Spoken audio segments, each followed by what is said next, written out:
Donc, la chaussure Powerlace est activée par le poids du corps. Il y a un petit levier à l'arrière ici. On a juste à le retenir en même temps de monter la jambe vers le haut. Quand on revient à l'intérieur, on glisse le pied. On appuie au talon. Vous allez entendre le clic. La chaussure vient de se serrer d'elle-même.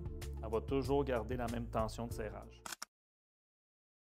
Hey, salut David! Salut David! Salut, Salut Jonathan, ça va bien? très bien, toi? Ouais, bienvenue au Piggy Bank Podcast. Merci d'avoir Merci accepté de l'invitation.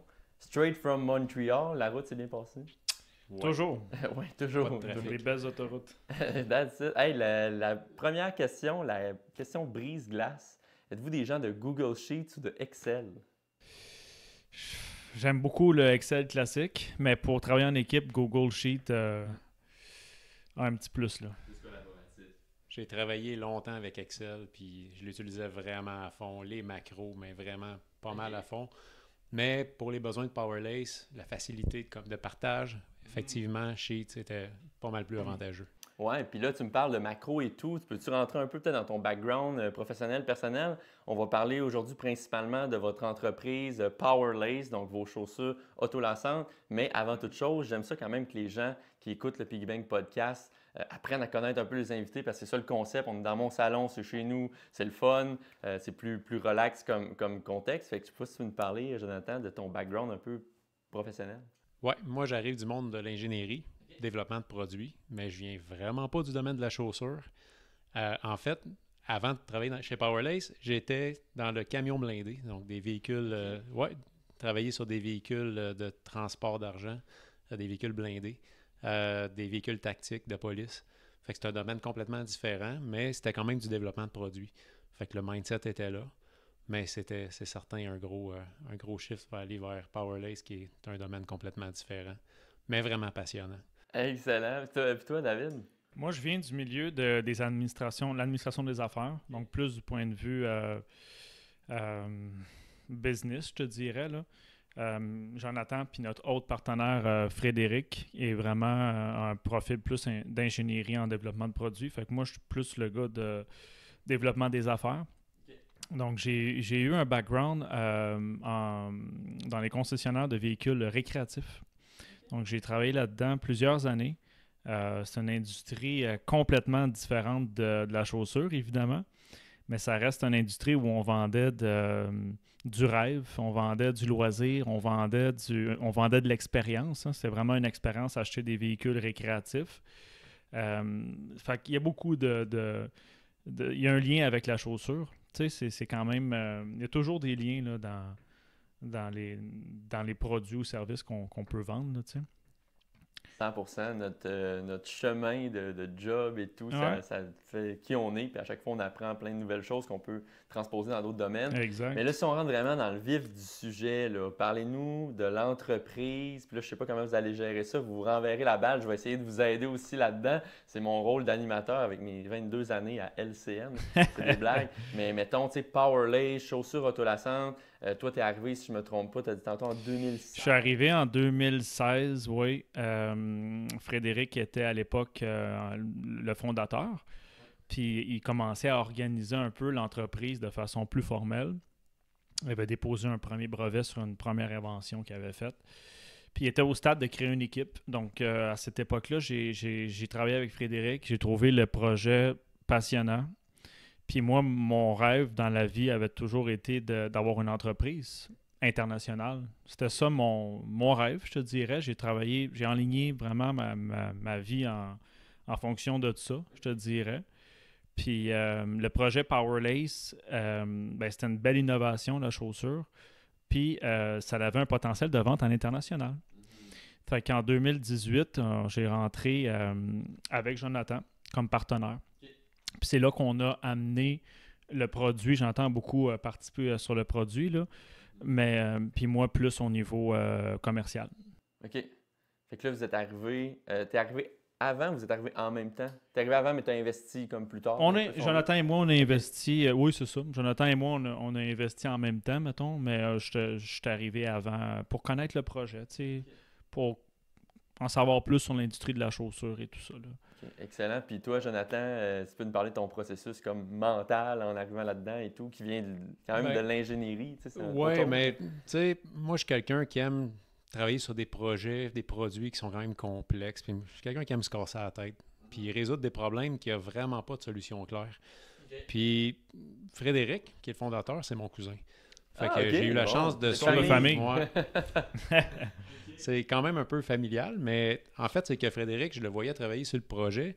Dans les tout débuts, même avant de fonder la compagnie, il y avait des idées, puis il m'en parlait, puis je trouvais ça vraiment une bonne idée, mais c'était tellement complexe réussir à résoudre la problématique de l'autolassage que pour moi, ça mijotait tout le temps un peu derrière ma tête. T'sais, j'avais toujours ça dans mes pensées. Ben, pas toujours, mais souvent, j'y pensais. Puis à un moment donné, on en a discuté plus, puis oui, j'ai décidé de faire le saut. C'était un bon timing pour Powerlace. Je pense qu'il y avait un besoin côté innovation de franchir un autre step. Puis moi, côté professionnel, ça arrivait à l'étape où, côté travail, je suis quelqu'un qui a besoin de challenge, mais aussi de chercher à créer quelque chose de plus grand un peu. Se lever le matin pour aller dans une job puis faire un peu ses heures, pour moi, ça me rejoint pas tant que ça. J'ai besoin de créer puis sentir que je contribue à quelque chose. Puis pour moi, Powerlace, ça répondait à ça, mais en exploitant mes talents. Puis je voyais vraiment que j'avais quelque chose à amener. Puis c'est là qu'avec Frédéric, on a vraiment recommencé. On est reparti loin dans le développement, vraiment, de la fondation, puis décidé vraiment de réorienter ça vers une chaussure qui est plus légère, puis vraiment... OK. Parce que t'es arrivé quand même 5 ans après que ce soit lancé.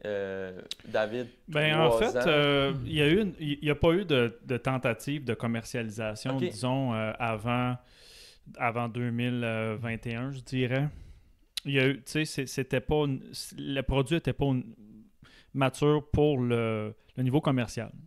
Donc, ça a pris quand même plusieurs années pour arriver à une solution commerciale où on pouvait se dire, si on part une production, exemple, de 100 000 paires de chaussures, on va être en mesure de les produire et de les livrer. Okay. Ça a pris quand même quelques temps. Oui, puis il y a l'expérience client aussi qu'il fallait atteindre un certain niveau. Il fallait que le produit soit satisfaisant à un point où on se dit, OK, là, on l'a, puis vraiment... Puis parlant du produit, vous, tu sais, là, on va mettre des vidéos par-dessus. Là, les gens vont être capables de voir. On va bien le montrer. Tantôt, on va filmer par après. Mais pouvez-vous nous parler, tu sais, avez-vous des compétiteurs? Est-ce que vous étiez inspiré d'une compagnie européenne? C'est quoi le produit? C'est une bonne question. À qui ça sert? Tout ça? En fait, au début, l'idée initiale, c'était de faire une chaussure autolassante qui s'activait par le poids du corps. Donc, c'était vraiment un produit mécanique, là, sans aucune batterie ou électricité. Un peu inspiré de Back to the Future. On le sait, le nom vient aussi du film. Là. On voit le mot Powerlace dans le film Back to the Future. Il y a comme un petit lien là-dedans. On est propriétaire maintenant des trademarks et des noms de domaine et tout ça. Mais le but était de faire une chaussure autolassante activée par le poids du corps. Fait que on a focusé là-dessus. Non, il n'y avait aucune compétition. On était les seuls, les premiers. Ouais, parce que encore aujourd'hui. Ouais, le besoin qu'on voulait vraiment venir combler, c'est éliminer cet irritant-là d'avoir attaché ses chaussures, mais sans faire nécessairement un loafer, faire un produit qui offre une expérience. Ouais. Puis c'est sûr que l'avenue de l'utilisation du poids du corps pour serrer le soulier, ça ouvrait la porte à faire une chaussure qui n'a pas d'électricité, qui est simple, mais que quand même il y a une puissance de serrage aussi, d'où le nom Powerlace. On visait beaucoup la durabilité aussi. C'est quelque chose qu'on avait en tête, là. Confort, parce que c'est la première chose que les gens regardent quand ils mettent le pied dans une chaussure, confort, mais aussi durabilité. T'sais. Puis toutes les options qu'on avait électroniques là, dans le marché, là, il y avait eu des tentatives de d'autres brands. C'est pas durable. Là, c'est pas durable. Puis recharger ses souliers avant de partir. C'est pas non plus approprié. C'est plate quand c'est juste le téléphone, c'est en masse. Là, c'est tous les autres appareils, là, les écouteurs, la montre, la montre est arrivée. Les chaussures... Ouais. Puis là, si on parle vraiment, là, je suis vraiment pas un expert. Moi, je porte des souliers pour courir, mais en tout cas, c'est comment que ça marche exactement. Tu sais, c'est vraiment juste mécanique. Il y a une plateforme dans la chaussure. Okay. Donc, lorsqu'on enfile le pied, on vient peser sur la plateforme au niveau du talon. Elle vient rentrer dans la semelle. En rentrant dans la semelle, elle tire sur des câbles de chaque côté de la chaussure, puis ça vient tirer sur les lacets. Donc, c'est vraiment une activation, un serrage par le poids du corps. OK. Puis ça sonne ça à l'aéroport, ces affaires-là? Non, il n'y a aucun Avez-vous métal. pensé à ça? On a Ok, pensé, oui, puis il n'y a aucun métal Je trouvais pas là-dedans. le brillant. Mais honnêtement, c'est un produit qui méritait énormément de réflexion parce qu'on peut rien négliger. Puis il y a un élément que David n'a pas dit, mais que n'importe quelle compagnie de souliers doit mettre ça en premier, je pense, en tout cas, c'est l'esthétique, c'est le design. Puis tu peux pas, c'est bien beau arriver avec une chaussure technologique qui a une fonction, mais si c'est laid, qui va en acheter? T'sais? C'est ça qui arrive. Là. Puis ça, c'était des défis des premières collections qu'on avait faites. T'sais.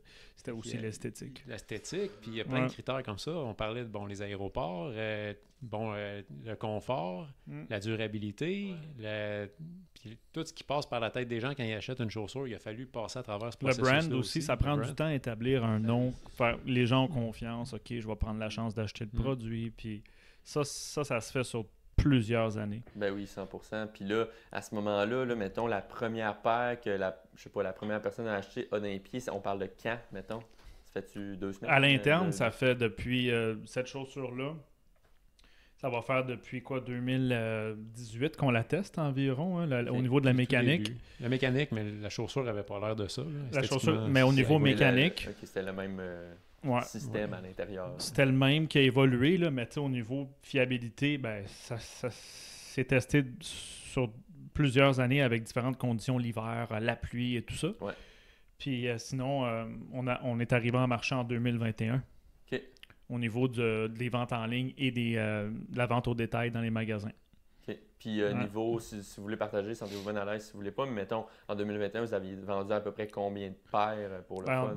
En 2021, on a pas loin de 700 paires, j'imagine. autour de 1000 paires. Là. OK, quand même. Autour de 1000 paires, là, il y avait eu, mettons, les 700, ça, tu parles, mettons, des campagne. ventes en ligne, là, puis après ça, on avait envoyé en magasin autour de 500 paires en magasin. Quand même. Puis est-ce que les gens sont satisfaits en général? Oui, les gens les sont... premières au début, les gens étaient fascinés. Là. Oui, les gens étaient fascinés par l'innovation. Là. C'est sûr que c'est un produit qui demande beaucoup d'éducation. Fait que nous, notre défi, c'est quand que le produit est en magasin, les détaillants n'ont pas nécessairement le temps d'éduquer le client puis de lui montrer comment ça fonctionne. Souvent, ils manque de staff, beaucoup de produits, beaucoup de marques. Souvent, le client arrive en magasin puis il sait qu'est-ce qu'il veut. Ah, je veux la paire de telle paire, telle marque, ça m'intéresse, va me le chercher. Puis ils sont pas nécessairement ouverts ou réceptifs à une proposition d'un nouveau produit. Du moins, ce qui est vraiment important, c'est que ça leur soit proposé. À partir du moment où c'est proposé, puis là, ensuite essayé. On tombe dans l'équation à ce moment-là, mais le défi, là, surtout dans les grandes surfaces, dans les grandes surfaces, là, manque de staff, manque de formation sur les produits. Parce que c'est justement, ça m'amène à ma question. Tu parles de grande surface, je ne sais pas qui va répondre à la question, mais vous vendez dans quel type de magasin en ce moment? C'est-tu chez Walmart? C'est-tu chez Yellow Shoes? Là, on entend que c'est peut-être plus bas de gamme. Nous, pour l'introduction dans le marché, c'était très important de s'associer avec des magasins indépendants. Okay. Pourquoi? Parce que c'est eux, premièrement, qui font leurs achats. C'est pas la maison mère.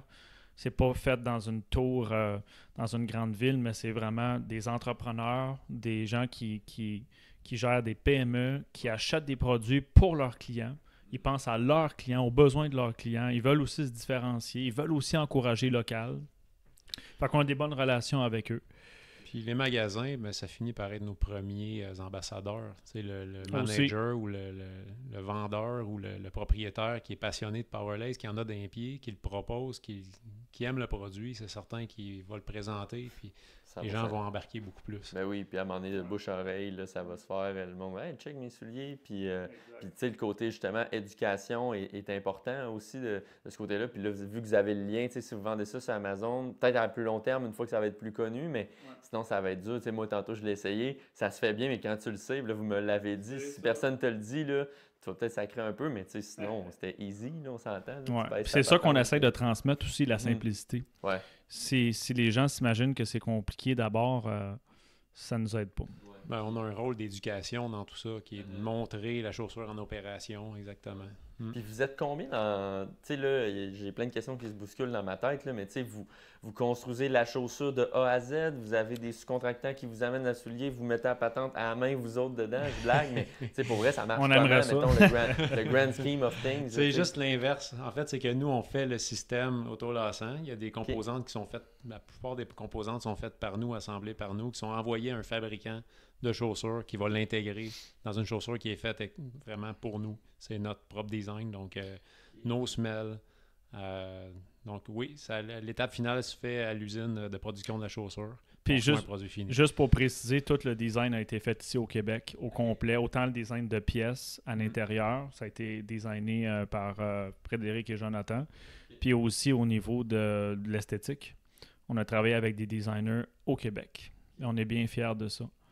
Puis si on parle un peu, moi ça m'intrigue ça, là, mais tu sais, mettons, Jonathan, toi, tu étais là plus vraiment dans la conception et tout, mais tu sais, y a-tu des prototypes que vous avez fait au début? Vous avez, paf, il a cassé, c'est bien de la Ça a merde. duré des années. Ah ouais. ouais, hein? Ben, c'est sûr. On mettait de l'énergie dans des concepts qu'on croyait, puis finalement, ben, on l'essaye dans chaussures des mois plus tard, parce que c'est quand même un long processus de développer, fabriquer les Faire pièces. une semaine, j'allais courir avec mes souliers, ça a bien été, tu sais. On essaye la chaussure, puis non, ça marche pas. Mais les pires défis qu'on a eus, c'est vraiment parce qu'on n'a pas le choix de travailler avec des partenaires à l'externe pour l'assemblage, puis de faire, on n'est pas dans leur usine en train de surveiller chaque étape non plus. Fait que le processus est long. On attend après eux autres, ils nous retournent des prototypes, puis il y a d'autres échanges qui se font, on réajuste telle affaire, puis c'est un long processus. Clairement.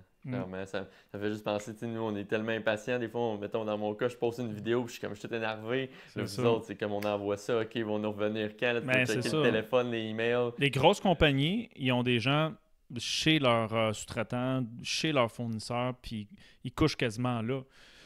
Mais dans notre cas, c'est quand tu démarres, les moyens sont plus limités, puis le processus est plus long.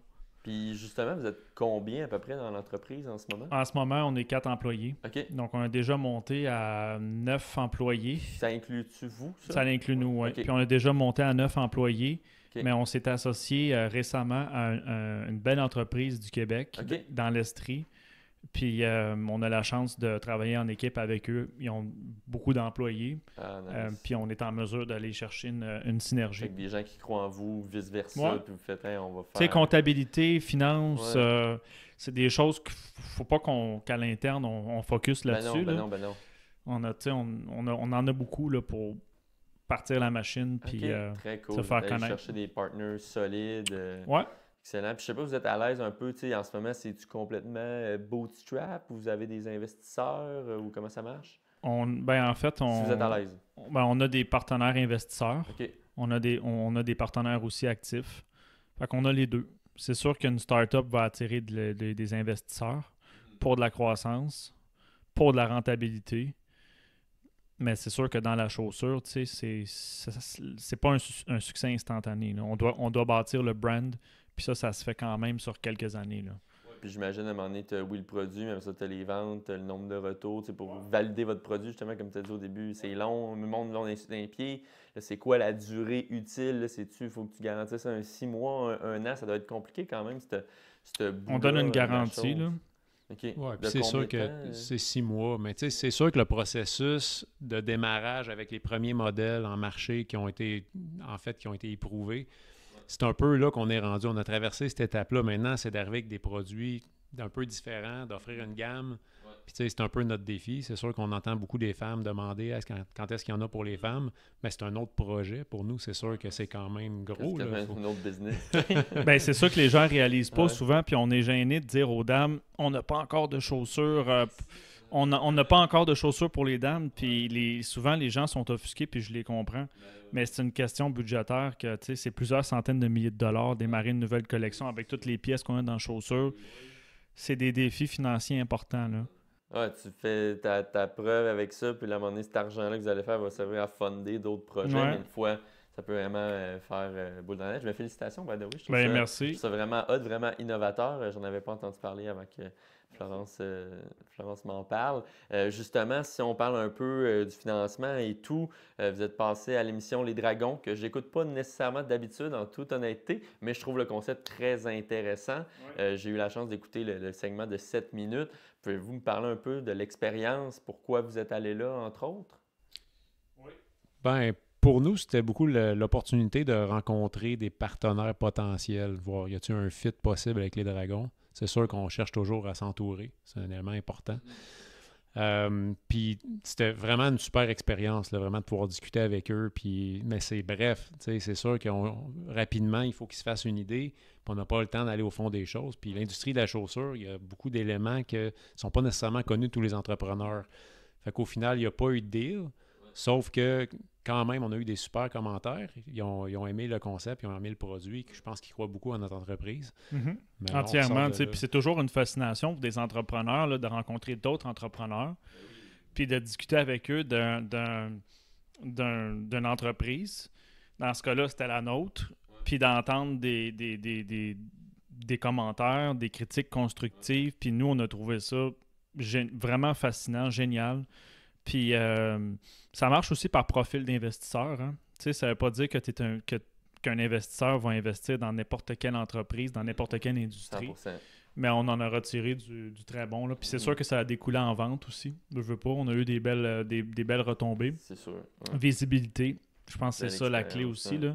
Belle expérience. Puis mettons, si vous me parlez un peu plus de comment ça marche, c'est-tu quelqu'un qu'il vous recommande pour le Dragon? C'est-tu vous qui va sur On a reçu une infolette Dragon. Là. On a reçu les Dragons travaillent avec une équipe l'émission Les Dragons travaille avec une agence de production. OK. C'est une production attraction qui s'occupe de produire tout ça. Ils ont une équipe de recherchistes, de techniciens qui font de la prospection. On a reçu le courriel. Ça faisait déjà quelques mois qu'on en discutait. Okay. Ça nous prendrait possiblement une émission comme Les Dragons pour aller chercher un avis externe d'entrepreneur. Ouais. Puis c'est quand même un must là, pour un entrepreneur là, du Québec. Là. Mm-hmm. Je considère que c'est un must de passer par là. Belle fenêtre, comme tu as dit, visibilité, 2 après ça. C'est que positif. Tu as fait des contacts, ils vont peut-être vous rappeler dans 6 mois, je sais pas trop, tu sais jamais ce qui peut arriver. C'est que positif, puis c'est une belle équipe de production, là. C'est des pros qui gèrent la production des Dragons, sont très forts. On le recommande aussi parce que en tant qu'entreprise qui s'adresse aux consommateurs, c'est une visibilité qui est quand même inestimable pour une start-up. D'aller chercher un visionnement comme ça, c'est quelque chose d'assez unique. Puis l'expérience télé, tu as trouvé ça comment? Je sais pas si c'était ta première ou ça doit quand même être impressionnant. Là. Je sais, comme je disais en joke, ça doit être une maquille. Comment que ça se passe? Ça doit être fou, pareil. Oui, ben c'est sûr qu'il y a un petit rush d'adrénaline parce qu'ils t'attendent puis ça se passe maintenant. Mais une fois que la glace est brisée, ça va bien. C'est quand même des questions qui sont... c'est positif. C'est une belle entrevue. Ouais. C'est un peu comme ici, David. Tu sais, ça a l'air impressionnant quand on regarde ça là, à la télé, mais ce que je veux dire, c'est que tu es sur une scène, puis ils sont devant toi, puis c'est un studio. Fait qu'il y a des caméramans partout, puis des gens qui font l'éclairage. C'est plus une discussion ouverte, mais sur un plateau. Mm-hmm. On salue les Dragons, on leur dira de m'inviter la prochaine fois pour je leur montre comment ça marche la production télé. Okay. On verrait le studio, oui, Seigneur. Non, c'est des jokes, mais dans le fond, votre but avec ça, c'était-tu... oui, vous avez dit, OK, vous n'avez pas eu de deal nécessairement, mais est-ce que vous aviez vraiment, vous avez demandé, je pense, 10% pour 250 000, si je ne me trompe pas. Est-ce qu'il y avait vraiment un calcul vraiment stratégique derrière ça, de dire, OK, si ça marche avec cet argent-là, on va faire tel. Nous, en fait, on était là pour mesurer un peu l'intérêt des entrepreneurs, puis de voir, OK, s'il y avait un fit, ben, ça veut donc dire que la personne avait une vision. Puis si la personne a une vision, c'est souvent en lien avec son réseau de contacts, puis avec des tactiques marketing qu'il a déjà fait dans le passé ou des choses comme ça. Puis nous, on aurait été prêts là, à faire une alliance avec un entrepreneur, prendre les sous, probablement là, le mettre en marketing parce qu'il faut se faire connaître. Puis souvent, c'est ça qui fait lever les compagnies. Le marketing, je pense que notre produit est quand même... Il pourrait toujours être mieux, mais il a atteint une certaine maturité qu'on est au stade d'investir gros en marketing puis pour faire lever les ventes. C'est ça. Si votre produit fonctionne, vous le savez, m'emmener, c'est sûr, tu vas avoir des retours comme dans toutes les compagnies. Ouais. Tout le monde, tu peux pas plaire à tout le monde dans la vie, Mais là, à un moment donné, pouf, tu pompes sur le marketing, mais c'est une période quand même excitante. C'est cool. Oui, Félicitations c'est sûr. encore une fois. Puis Ben, c'est merci. vraiment d'aller chercher la variété de l'expérience aussi. Les dragons, ils ont chacun un bagage, puis Ouais. c'est d'aller vraiment bénéficier de ça. Il n'y a rien à perdre à aller là, vraiment, pour le peu de temps que ça demande, puis d'investissement personnel ou en tant qu'entrepreneur. C'est un must, honnêtement, must, là. oui. Ouais, puis si jamais à qui ils vont te plugger, ils ont peut-être quelqu'un, un pro de la chaussure, puis ils vont Ouais, dire oui, je vais te c'est plugger ça. avec mon chut, ça, tu sais jamais. C'est C'est ça. très cool. Puis ça m'amène un peu à ma prochaine question, parlant de fierté. Ça, c'en est une, mais j'imagine, c'est quoi votre plus grande fierté? Puis j'aimerais ça vous entendre chacun votre tour dans le parcours de l'entreprise. En tout cas, en ce qui me concerne, pour avoir travaillé extrêmement fort sur le produit, puis la technologie qu'il y a derrière, puis d'avoir eu la vision pendant ces années-là, d'imaginer la sensation de mettre le pied dans une chaussure, la sentir se serrer par elle-même, puis de faire de cette expérience-là, de mon quotidien, chaque matin ou chaque fois qu'on veut sortir dehors, il n'y a plus de barrière mentale, c'est immédiat, on est dehors. Puis d'aujourd'hui, voir qu'il y a des gens qui trippent, qui nous suivent, qui sont passionnés de Powerlace, qui en sont à leur 4e paire, puis il y en ont plusieurs dans leur garde-robe, c'est vraiment, c'est cool, quelque chose. on va Ouais, c'est voir le cool. sourire. C'est un beau feeling. Ouais.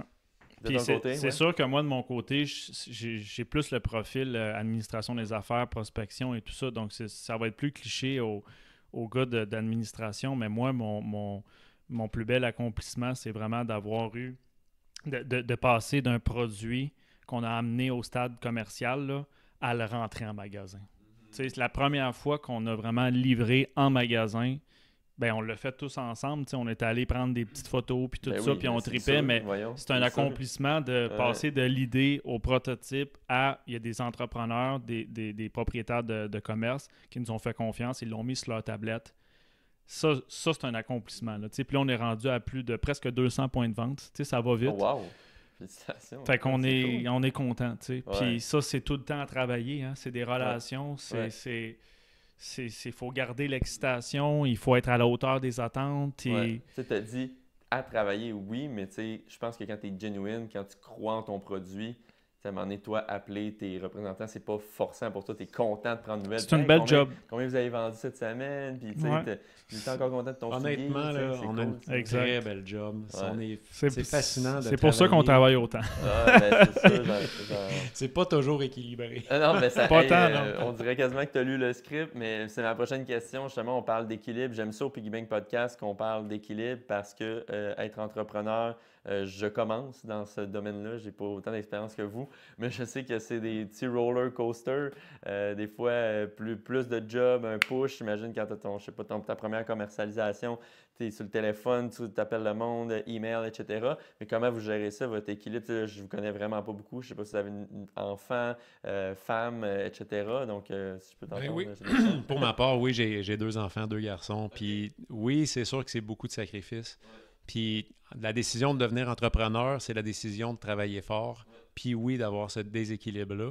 Mais ce qui est très important de faire, puis qu'on apprend à travers le processus, du moins en ce qui me concerne, c'est qu'il faut connaître ses valeurs.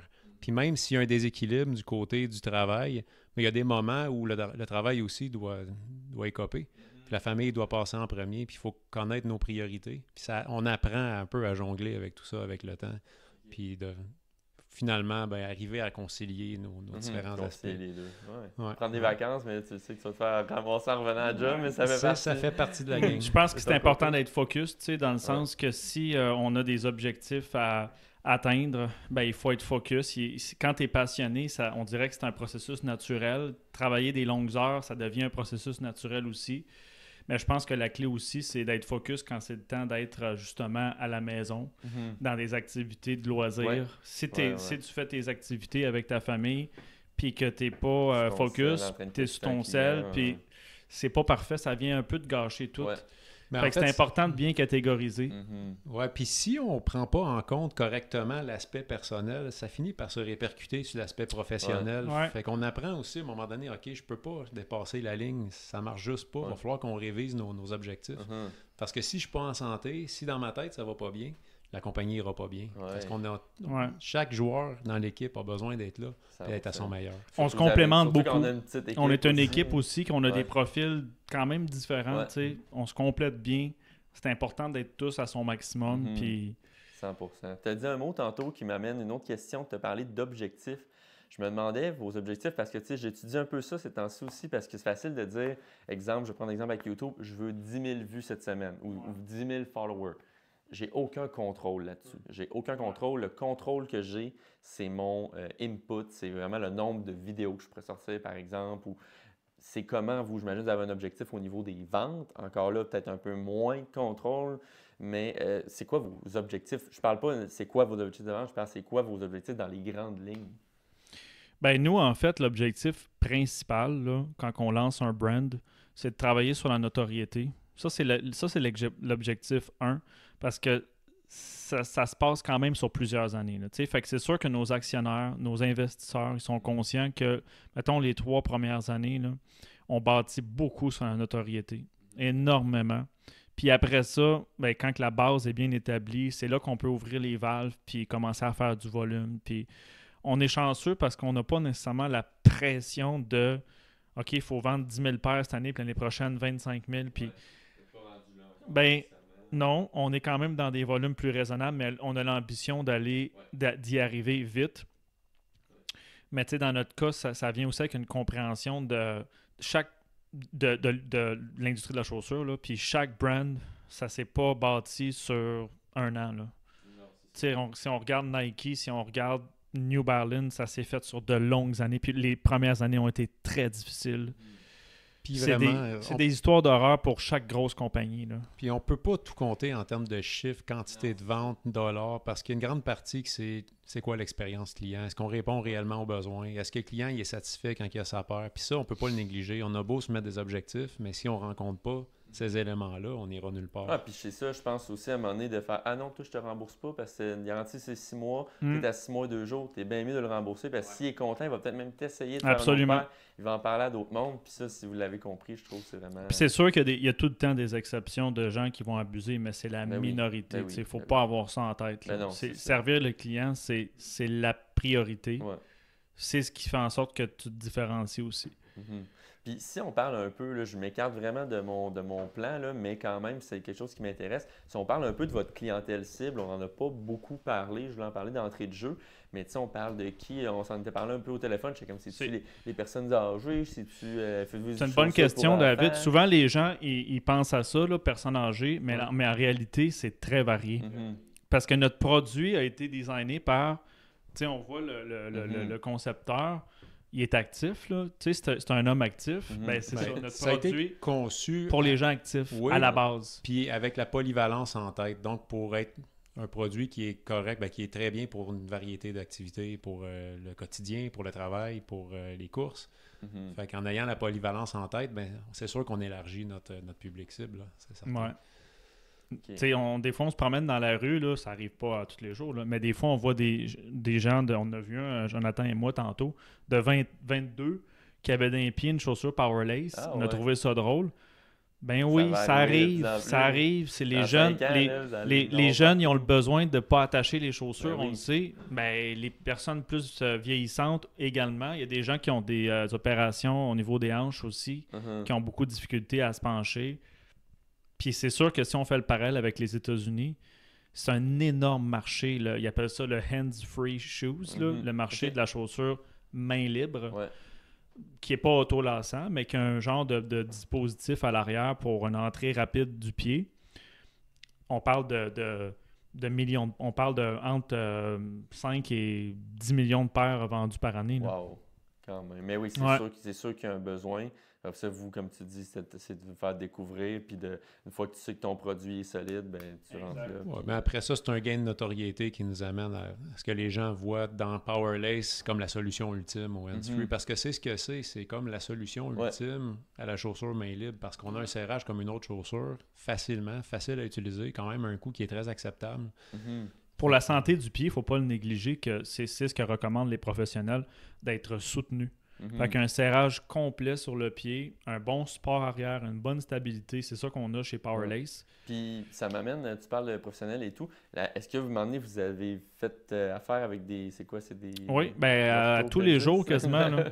Les orthopédistes vont être très, très spécialisés. C'est des médecins spécialistes, mais on travaille beaucoup avec des orthésistes qui vont être des professionnels au niveau du pied. Là.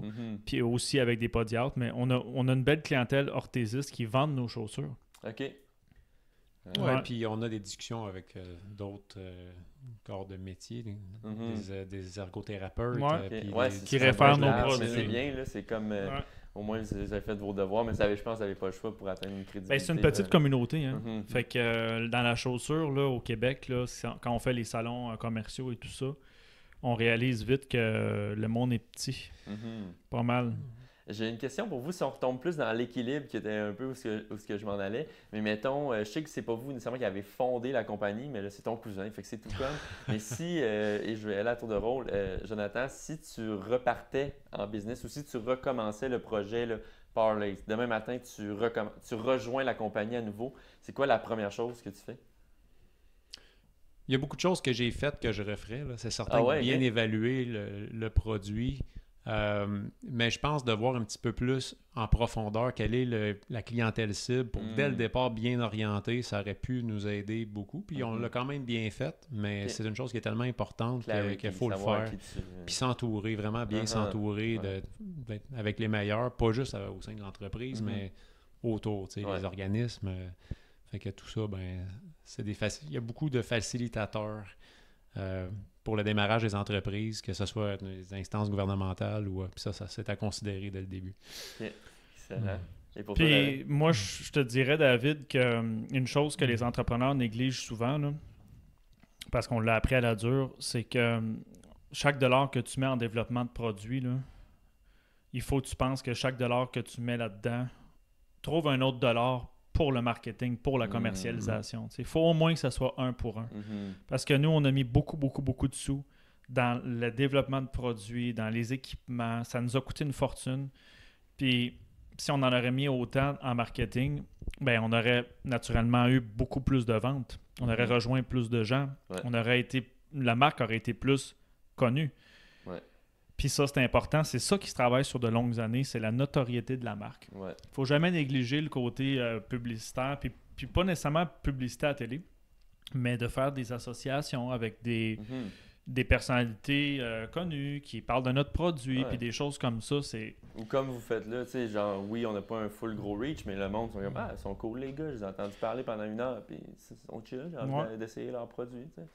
Fait que, excellent. Je voulais savoir, on a parlé tantôt de l'équilibre. Là, tu me disais c'est un déséquilibre, mais avez-vous un moyen pour décrocher? Je vous dirais à tour de rôle, Jonathan, c'est quoi ton moyen pour décrocher de la job? Moi, j'aime la nature. Fait que c'est sûr que le vélo de montagne, c'est un moment privilégié avec mes garçons, là, entre autres. Fait que quel âge tes garçons? Ils vont avoir 15 et 17. Ah, OK, parfait. Bel âge pour faire du vélo de montagne. Ils n'ont pas 3 ans. 3 ans, c'est peut-être jeune, mais 5 ans, mettons. Mais tu sais, je pense que je devrais dire que tous les aspects de la vie se complètent entre eux. On décroche. Des fois, le travail, c'est une façon de décrocher d'autres aspects de la vie. C'est raison. C'est juste de trouver là-dedans. C'est pas nécessairement équilibré, mais c'est d'aller chercher un ressourcement qui vient compenser d'autres éléments d'abus, puis de trouver une forme d'équilibre malgré tout dans tout ça. Et pour toi, David? J'aime beaucoup aussi la nature, me promener, faire du hiking avec ma conjointe, voir ma famille, mes amis. Je fais du ski l'hiver. J'adore ça. J'ai pas assez de temps, mais j'adore faire du ski. Fait que tu sais, je pense que se ressourcer dans la nature, là, c'est quelque chose qui est très efficace. Là. Ça reset un peu des oui. Comme, OK, mais c'est facile de work around the clock, 7-7. Puis la pureté de la nature, l'air, la qualité de l'air, ça c'est en mesure de nous calmer puis de nous ressourcer. Des fois de prendre, mettons, day off complètement, là, genre 0 email ou même pas 1 heure, ça vous arrive-tu des fois? C'est rare. Ah ouais? Ouais, hein, c'est ça. C'est difficile, honnêtement. Je pose la question, je m'attendais à la réponse. C'est comment? Des fois, on le fait des fois en cachette, presque. Là. Mais... Qu'est-ce que tu fais dans le bureau? Ah, je travaille. Oui. Ouais. Puis des fois, là, tu sais, décrocher, c'est pas nécessairement de s'évader pendant longtemps. Moi, j'ai découvert les douches froides il y a quelques temps. Ah ouais, OK. C'est comme un hard reset, là, hyper efficace. Okay. Pour les gens intenses. Les bains de glace. On va voir pas de côté. C'est pas long, mais ça marche. Il me reste quelques questions pour vous. J'aimerais ça quand même je l'aime cette question-là. Une situation stressante, surtout au travail, là. Tu sais, c'est quand est-ce, là? Tu sais, moi, hier, je me suis rongé les ongles au complet, je vous l'ai dit tantôt. Il y a des journées de même. Peux-tu nous en nommer une, Jonathan? Une situation à un moment donné avec un petit peu de storytelling, là? Oui. Tantôt, David parlait de la complexité de démarrer avec un fabricant, faire des chaussures, puis ça faisait vraiment ça se comptait en années qu'on travaillait avec un fabricant pour démarrer une production, puis livrer des chaussures. Mais la COVID est arrivée. Ouais, bon, là, ça elle a le dos large, la COVID, mais dans notre cas, ça nous a fait mal. Ben, ça fait mal parce qu'en Asie, nos fournisseurs, tout ça, ils étaient beaucoup ralentis. Puis c'est sûr que côté qualité, tout ça, on pouvait pas aller en Chine, fait qu'il a fallu faire confiance, puis donner beaucoup d'instructions, puis quasiment être harcelant avec eux. Puis au final, recevoir des chaussures solidement en retard qui sont restées sur le bateau. Donc c'est sûr que c'est stressant parce que l'argent continue. Quand on a une start-up, c'est peut-être pas tout le monde qui est conscient à quel point qu'on est toujours sur la corde raide. Autant au niveau de l'utilisation de notre temps, l'importance des délais, mais aussi de l'argent qui coule, on peut pas dépenser à outrance. Puis à un moment donné, il faut qu'on livre. La COVID nous a fait très mal. Puis comment ça a terminé cette histoire-là finalement? Ça s'est-tu bien déroulé? Ça s'est bien. Moi, je dirais, là, mettons, je parle de mon travail à moi dans tout ça, là, c'est parce que j'appuie beaucoup les gars dans leur développement de produits, mais moi, mon rôle est plus dans le marché, de parler à la clientèle, de développer la clientèle et tout ça. Puis, moi, une des choses les plus stressantes que j'ai vécues avec PowerLace, c'est qu'on avait commencé à faire des salons commerciaux pour rencontrer des détaillants qui achetaient nos produits dans le but de les revendre. Ça se fait tout le temps, plusieurs mois à l'avance, le booking, jusqu'à 1 an d'avance, là, des fois, là, tu sais. Puis, on a vu des belles commandes. On a vu notre carnet de commandes était quand même très, très bien rempli. Puis, j'ai dû annoncer à tous nos clients là, qu'on allait retarder les livraisons. Puis, la majorité ont compris. Mais dans l'industrie, c'est une insulte de faire ça aux détaillants, leur dire, vous savez quoi, votre booking, oubliez-les, on va sauter une saison. Il y en a parmi eux que j'ai pas rattrapé la relation, là.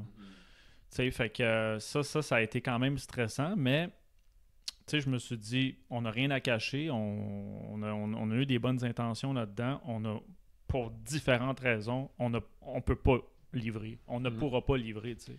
C'est comme tu disais, on peut pas tout contrôler. On a des objectifs. Il faut accepter qu'on a fait notre maximum, tu sais. Ouais. OK, quand même.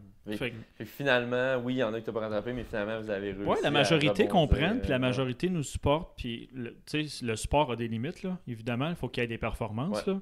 Mais on est content des relations qu'on a avec les détaillants qui s'améliorent toujours, tu sais. That's it. J'ai 2 dernières petites questions pour vous. Fait 42 minutes, on est pas mal timé. J'aimerais savoir, j'aime ça que les gens qui écoutent, ils découvrent un outil de productivité. Comme je disais tantôt, des fois c'est Google Calendar, des fois. Pouvez-vous me parler d'un outil technologique à tour de rôle que vous utilisez dans votre quotidien qui vous change la vie, sauve la vie? Qui me sauve la vie, je dirais pas ça, mais c'est vraiment pratique parce que, en fait, la prise de notes, pendant longtemps, je travaillais avec des cahiers, puis tu parlais de la suite Google. J'utilise beaucoup d'outils, mais un que j'utilise vraiment tous les jours, c'est Google Keep. C'est comme des post-it dans l'ordinateur. Je fais quelque chose, je prends comme une prise de vue de l'écran, puis je le mets là-dedans avec quelques notes, des commentaires. J'ai mis combien de temps là-dessus, c'était pourquoi, c'est quoi le résultat. Fait que j'ai comme ma feuille de route de projet que je peux voir visuellement dans l'ordre, puis c'est vraiment pratique. C'est vrai, il est underrated, Google Keep. Je l'utilisais à l'université, je ne l'utilise plus maintenant. Et pour toi, David? Moi, je suis très, très old fashion, là. Moi, c'est la feuille. Ouais. Puis le matin, là, je marque mes objectifs de la journée. Fait que j'ai vraiment des objectifs clairs. Puis là, quand je raye un objet. Ça fait Quand du je bien, raye hein? quelque chose, là, Ah ouais. on dit c'est psychologique. Tu sais, je Ouais. l'ai rayé Ah ouais. à l'autre, puis là, tu es encore plus motivé d'aller Exact. rayer l'autre, puis j'essaie d'en rayer le plus possible quand je finis ma journée. Tu sais. C'est pour ça que 100%. des fois, les journées ils finissent tard. Ouais, c'est ça. Faut Mais que je pense que moi, ça marche. C'est physique. À l'ordi, c'est facile. Tu fasses Enter, ça va sur l'autre journée. Ouais, c'est ça, exact. Papier, Il y a c'est un quelque peu chose de plus magique compliqué. avec la main, ouais. Ouais. All right. Merci bien. Dernière petite question pour vous. J'ai le petit cochon ici fait par ma mère, le Piggy Bank. Je veux juste savoir si vous étiez intéressé à donner d'une quelconque façon à un organisme de Certainement. bienfaisance. Ça va nous faire plaisir. Là. On pourrait donner des paires de chaussures Powerlace à des gens qui en ont besoin. Ça Ou... serait Souvent, il excellent. y a des clientèles pour des raisons physiques qui en ont besoin, mais qui ne peuvent pas se le payer, qui n'ont pas Mhm. nécessairement le budget. Mhm. Ça nous arrive d'en donner des fois. Fait que, on se tiendra au courant là-dessus. Excellent. David, merci beaucoup. Merci à toi. Jonathan, ça fait un réel Merci. plaisir. Hey, merci les boys, that's it.